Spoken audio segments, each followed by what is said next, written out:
Hello guys, तो स्वागत है आपका एक नए वीडियो में। आज हम बात करने वाले हैं वियतनाम के बारे में। अगर आप वियतनाम जाना चाहते हैं तो ये वीडियो आपके लिए है और इसमें हम दो तीन चीज़ें कवर करेंगे कि आपको ई वीज़ा कैसे अप्लाई करना है वियतनाम का, और उसके साथ होटल बुकिंग और फ्लाइट्स और वहाँ की आइटनरी। तो बगैर देर करते हुए हम स्टार्ट करते हैं वियतनाम का वीज़ा प्रोसेस। देखो, किसी भी देश में जाने के लिए सबसे इंपॉर्टेंट जो डॉक्यूमेंट होता है वो होता है उस देश का वीज़ा। अब वीज़ा कैसे अप्लाई कर सकते हैं?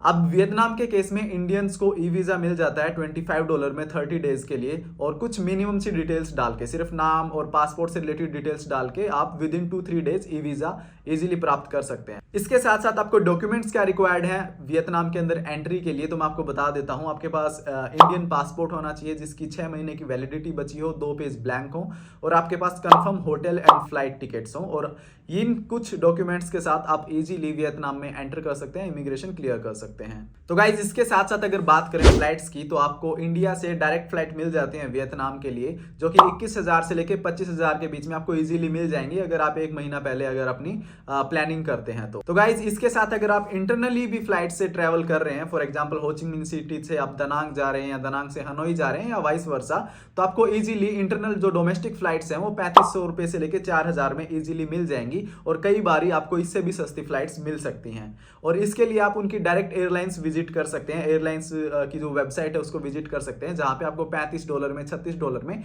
इजीली डोमेस्टिक फ्लाइट मिल जाती है, और इससे आपके काफी सारे पैसे सेव हो जाएंगे। तो ओवरऑल अगर फ्लाइट के खर्चे की अगर बात करें तो आप 25 से 30 हजार में इजीली अपना पूरा वियतनाम का ट्रिप, फ्लाइट्स का जो खर्चा है, आप मैनेज कर सकते हैं एक पर्सन के लिए। तो गाइज, अब बात कर लेते हैं सिम कार्ड की। अब जब किसी भी देश में जाते हैं तो आपको इंटरनेट की बहुत ज्यादा जरूरत होती है। तो सिम कार्ड की अगर बात करें तो वही आपको एयरपोर्ट पे 1000 से 1500 में सिम कार्ड इजीली मिल जाएगा, और अगर आप सिटी में जाके सिम कार्ड लेते हैं तो आपको 800 से लेके 1000-1200 में सिम कार्ड वहां पे मिल जाएगा। और मैं अपने केस में यूज करता हूं इंटरनेशनल रोमिंग, तो आप भी अगर चाहें तो यूज कर सकते हैं। दोनों कन्वीनियंट ऑप्शन है, आप अपने अकॉर्डिंग देख सकते हैं। और करेंसी की अगर हम बात करें तो जो वियतनामी डोंग है वो इंडियन के रुपीज के कंपैरिजन में, अगर ₹1 इंडिया का हम लें और कंपैरिजन करें डोंग के साथ, तो जो वैल्यू बनती है वो बनती है 295। मेरी तरफ से जो सजेशन रहेगा, आप $US कैरी करें अगर आप वियतनाम जा रहे हैं। एक्सचेंज रेट आपको अच्छा मिल जाता है। इंडियन रुपीज आप बिल्कुल भी कैरी ना करें, क्योंकि एक्सचेंज रेट अच्छा नहीं मिलता है इंडियन रुपीज का। तो $US के साथ आप फॉरेक्स कार्ड भी यूज कर सकते हैं, और जो कि दोनों सही ऑप्शन है, और आप इस तरीके से अपनी करेंसी को मैनेज कर सकते हैं। तो गाइज, अब बात कर लेते हैं होटल्स की। अगर आप वियतनाम जा रहे हैं तो आप इजीली पर डे की जो कॉस्ट होटल की है वो आप 1500 में आप इजीली कोई भी पर डे का होटल ले सकते हैं, और काफी अच्छे ऑप्शन आपको मिल जाते हैं। हनोई में थोड़े से महंगे क्योंकि वो कैपिटल सिटी है। अदरवाइज आप अगर दनांग में हो, होचिमिन सिटी हो, वहां पे आपको 1000 रुपए से लेकर 1500 रुपए में बहुत बढ़िया होटल के ऑप्शन मिल जाते हैं। और हनोई में ज्यादा महंगा नहीं है, आप ये मान के चलो वहां पे 1500 से 2000 में आपको मिल जाएंगे, क्योंकि वो kind of Delhi type area है। और अगर आप वहां पे रहते हो तो 1000-1500 रुपए में आपको थोड़े से चीप ऑप्शन मिलेंगे, थोड़े अच्छे कम मिलेंगे। तो मेरा जो सजेशन है वो पर्सनल सजेशन वो रहेगा कि आप 2000 तक इसको अगर शिफ्ट कर लेते हैं, अगर फैमिली के साथ जा रहे हैं तो आपको वो अच्छा रहेगा। और अगर आप हॉस्टल्स में रह रहे हो तो वही 500 से 800 रुपए में आपको पर डे का हॉस्टल इजीली मिल जाएगा। तो गाइज, अब बात कर लेते हैं ट्रांसपोर्ट की। अगर आप वियतनाम में हो तो आप ट्रांसपोर्ट को कैसे मैनेज करेंगे? जो मेरा एक्सपीरियंस है मैं आपके साथ वो शेयर कर देता हूं। अगर आप उसे भी फॉलो करते हैं तो काफी हद तक आपका पैसा बच जाएगा। मैं होचिमिन सिटी में था, तो सिटी सेंटर में था, तो वहां से जितने भी जो अट्रैक्शन थे वो ऑलमोस्ट वॉकिंग डिस्टेंस पे थे। तो मैंने कोई भी किसी भी तरह का रिक्शा पे, कैब पे खर्चा नहीं किया, मैं बाय वॉक वहां पे चला गया। जब मैं दनांग में था तो मैंने वहां पे कैब यूज करी थी, बट मेरा सजेशन आपको रहेगा कि आप स्कूटी रेंट कर ले। स्कूटी की अगर कॉस्ट की बात करें, आप सिंपल सी स्कूटी बाय करते हैं, रेंट करते हैं, तो 450 से 500 रुपए में आपको इजीली मिल जाएगी, और पेट्रोल भी वहां पे काफी सस्ता है। तो आप इजीली मैनेज कर सकते हैं स्कूटी पे और एक लॉन्ग डिस्टेंस को। वहां पे अगर आप कैब भी करते हैं तो कैब भी कोई ज्यादा महंगी नहीं है, 150-200 रुपए में आप इजीली 5 किलोमीटर का एरिया इजीली कवर कर सकते हैं। अगर आप टूर ले रहे हैं तो उसके अंदर पिकअप एंड ड्रॉप इंक्लूड होता ही है, तो वहां पे आपको कुछ ज्यादा टेंशन नहीं होगी इस चीज को लेके। उसके बाद जब मैं हनोई में था तो वहां पे मेरे 2 टूर ही थे, और उनमें पिकअप एंड ड्रॉप इंक्लूड था, तो मुझे कोई ट्रांसपोर्ट यूज नहीं करना पड़ा वहां का, पब्लिक और ना प्राइवेट।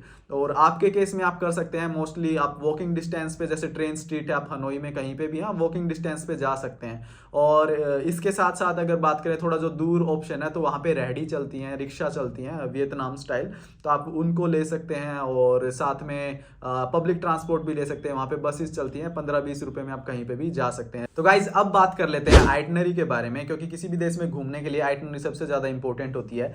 मैं कैसे घूमा वियतनाम में मैं आपको वो बताने वाला हूं, आप उस अकॉर्डिंग अपनी आइटनरी प्लान कर सकते हैं। पहले दिन मैं लैंड हुआ लगभग 7-8 बजे के बाद, और होटल पहुंचते पहुंचते मुझे बज गए थे 9, और 9 बजे के बाद मैंने होटल पे आके फ्रेश हुआ। फ्रेश होने के बाद मैं निकल गया नाइट लाइफ एक्सप्लोर करने। हो ची मिन सिटी के बारे में आपने सुना होगा, वहाँ की काफ़ी फेमस नाइट लाइफ है, और मैं वहाँ पे घूमने गया और काफ़ी अच्छा एक्सपीरियंस था मेरा, और बहुत सारी चीज़ें वहाँ पे देखने को मिली।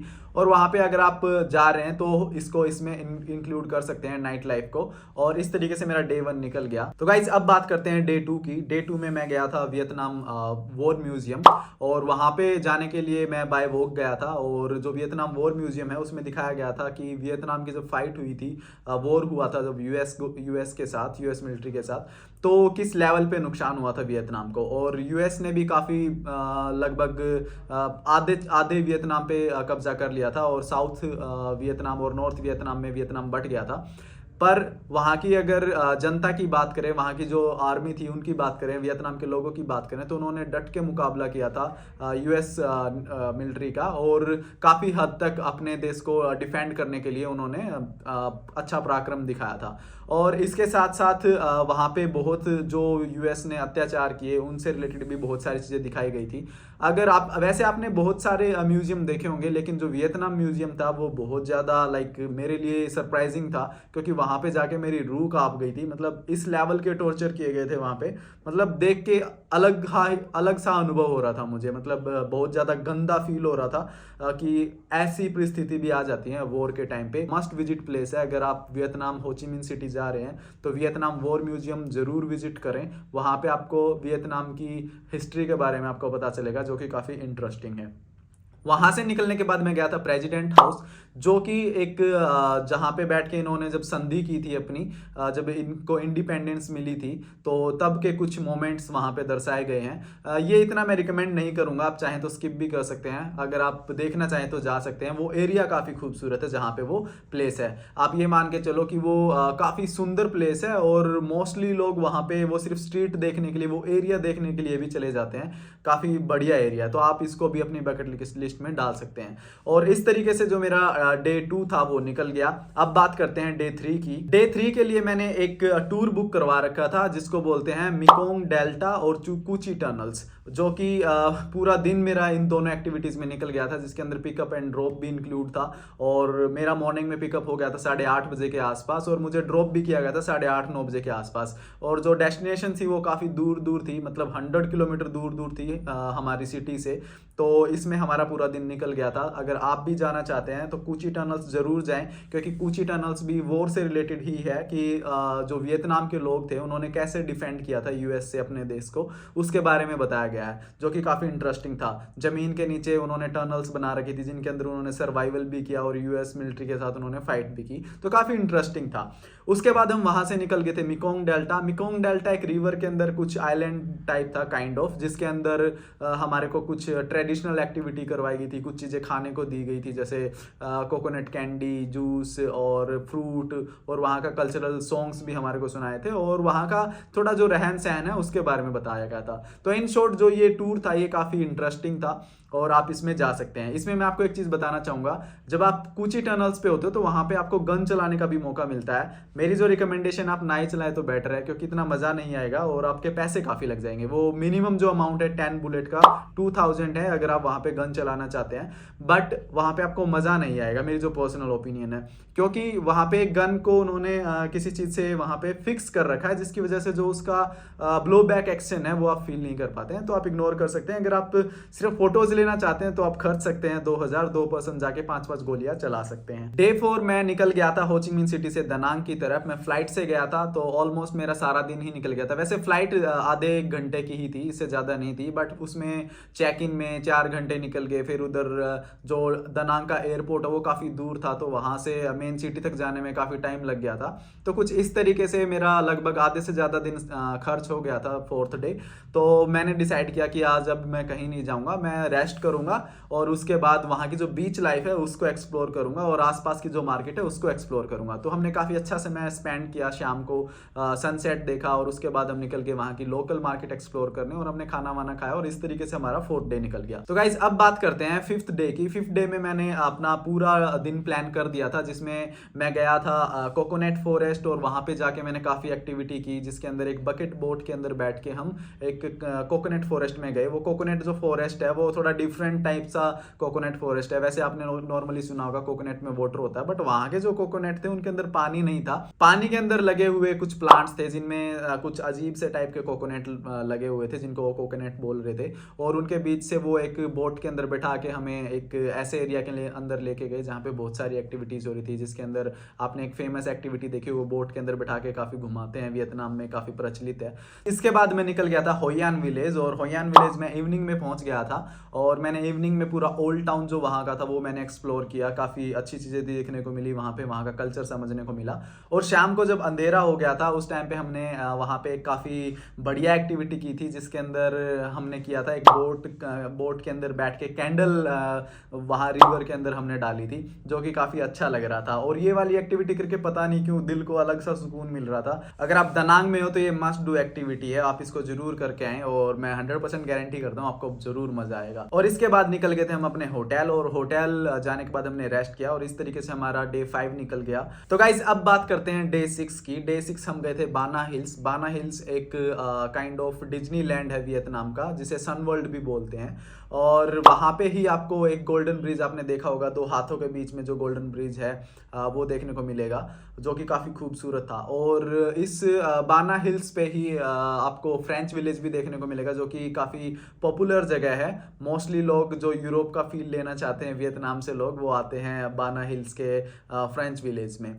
और ये काइंड ऑफ लाइक एक डिज्नीलैंड ही था, जिसके अंदर आपको बहुत सारी एक्टिविटीज़ भी देखने को मिलेंगी, जिनमें से हमने एक एक्टिविटी की थी जो कि roller coaster ride kind of थी, जिसमें हमने एक मिनिमम सा अमाउंट देके काफ़ी थ्रिलिंग एक्सपीरियंस अनुभव किया, जो कि बहुत मज़ेदार था। और बाना हिल्स अगर आप जाते हैं तो आपका पूरा दिन इसमें लग जाएगा, क्योंकि इसमें बहुत सारी चीज़ें हैं करने को, जिसमें आपको गेमिंग का सेक्शन भी मिलता है जहाँ पे आप गेम्स खेल सकते हो। दूसरा, आपको खाने पीने की भी बहुत सारी चीज़ें मिलती हैं। हाँ, बट वहाँ पे वेज के ऑप्शन नहीं मिलते हैं बिल्कुल भी।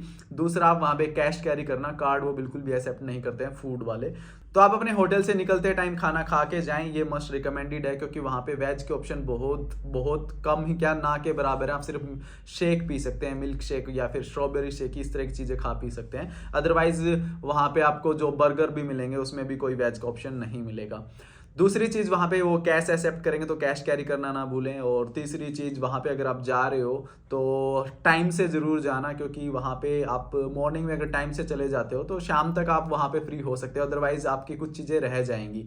आप भागम भाग में आप पूरा कवर कर सकते हैं, बट मेरा जो पर्सनल एक्सपीरियंस है, आपको 4 से 5 घंटे चाहिए उस पूरे सन वर्ल्ड को एक्सप्लोर करने के लिए, जो कि बाना हिल्स पे है। तो गाइज अब बात करते हैं डे 7 की। डे 7 में हमने प्लान किया था मार्बल टेम्पल, जो कि काफ़ी खूबसूरत टेम्पल था।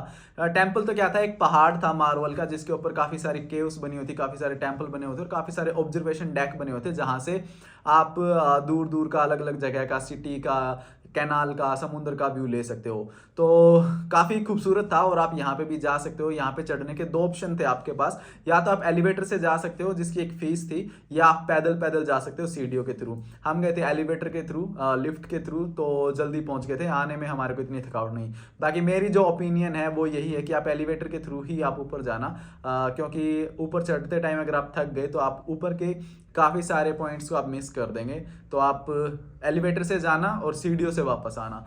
और इसमें हमारा आधे से ज़्यादा दिन निकल गया था। उसके बाद हमने आके वापस रेस्ट किया, और रेस्ट करके हमने पूरा दिन एंजॉय किया, पर्सनल टाइम स्पेंड किया बीच पे, और रात को हमने नाइट लाइफ एंजॉय करी, और इस तरीके से हमारा डे 7 निकल गया था। तो गाइज अब बात करते हैं डे 8 की। डे 8 में हम दनांग से हनोई निकल गए थे। हमारी दिन की फ्लाइट थी, तो हमारा आधे से ज़्यादा दिन निकल गया था हमारे को हनोई तक पहुँचते पहुँचते।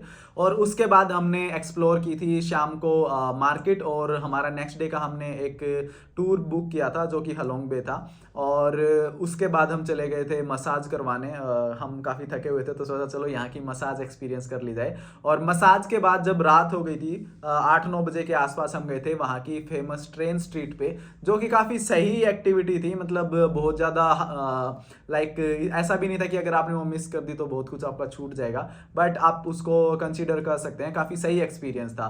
वहाँ पे क्या था कि दो मार्केट के बीच से ट्रेन निकलती है और जो शॉप है उनके बीच में डिस्टेंस काफ़ी कम था और वहाँ पे किसी तरह का कोई एंट्री फीस नहीं था। वहाँ पे आप जहाँ पे बैठते हो वहाँ पे सिर्फ खाने पीने की चीज़ें आपको लेनी है और सिंपली वहाँ पे आप इंजॉय कर सकते हो। तो इस तरीके से हमारा डे 8 निकल गया था। अब बात करते हैं डे 9 की। डे 9 और डे 10 हमारा कंप्लीटली बुक्ड था हलोंग बे के टूर पे। हलोंग बे वहाँ पे एक ऐसा एरिया है जहाँ पे 2000 से भी ज़्यादा छोटे छोटे आइलैंड्स हैं जिनके बीच में आप क्रूज पे रह के टाइम स्पेंड कर सकते हो। और क्रूज के अंदर भी काफ़ी सारी एक्टिविटीज़ होती हैं, जैसे कि आप कायाकिंग कर सकते हो या फिर आप कोई एक ऐसा एरिया जो एक्सप्लोर करके आ सकते हो, केव्स एक्सप्लोर कर सकते हो। और आपके क्रूज पे भी कुछ एक्टिविटीज़ होती हैं, जैसे शाम के टाइम पे पार्टी होगी, डांसिंग होगी और कुकिंग क्लासेस हो गई। इसके अलावा आप वहाँ पे पर्सनल टाइम स्पेंड कर सकते हो। काफ़ी खूबसूरत एरिया होता है तो वहाँ पे आप आराम से चिल आउट कर सकते हो डेक पे बैठ के, क्रूज़ के फ्रंट पे बैठ के। और हमने जो एक क्रूज़ बुक किया था ये 2 दिन के लिए बुक किया था, यानी 1 रात 2 दिन के लिए। और इसकी हमारे को कॉस्ट काफ़ी महंगी पड़ी थी, लगभग 21,000 रुपये आई थी फॉर 2 पर्सन,